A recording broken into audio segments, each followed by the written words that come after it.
Zee Marathi वाहिनीवर लवकरच चला हवा येऊ दे या कार्यक्रमाचा नवा सीझन प्रेक्षकांच्या भेटीला येणार आहे.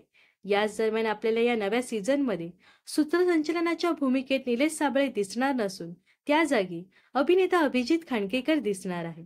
अशातच आता निलेश साबळेबाबत राशीचक्र शरद उपाध्याय यांनी मोठा खुलासा केला आहे. राशीचक्र शरद उपाध्याय यांनी देखील चला हवा येऊ देच्या एका एपिसोडमध्ये सहभाग घेतला होता. मात्र यावेळी त्यांना अतिशय चुकीची वागणूक देण्यात आली होती.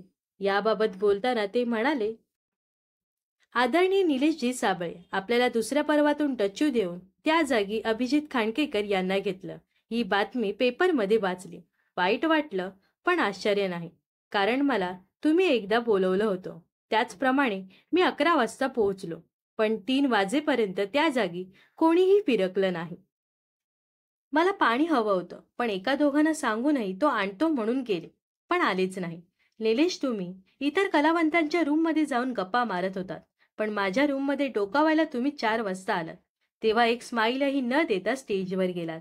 इतरांचं शूटिंग खूप वेळ केलं, पण मला 6 वाजता बोलावून घाईघाईत 10 मिनिटात सारं काही आटपलं.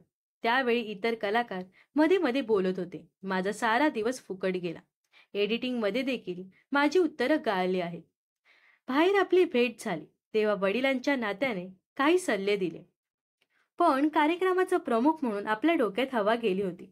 पण दुसऱ्यांबद्दल आदर ठेवायचा असतो, पण तुम्ही बेपर्वा होतात. त्याचवेळी मला कळालं, अहंकार हे अतिवाईट. असं म्हणत प्रसिद्ध राशीचक्रकार शरद उपाध्याय यांनी निलेश साबळे यांच्याबद्दल मत व्यक्त केलं आहे.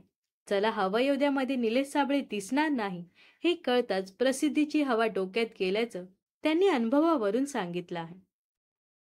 तर निलेश साबळेला चला हवा येऊ द्यामधून काढल्याबद्दल तुम्हाला काय वाटतं हे नक्कीच कमेंट्समध्ये सांगा. व अशाच मनोरंजन विश्वातील ताज्या घडामोडी जाणून घेण्यासाठी नक्कीच आपल्या चॅनलला सबस्क्राईब आणि फॉलो करायला विसरू नका.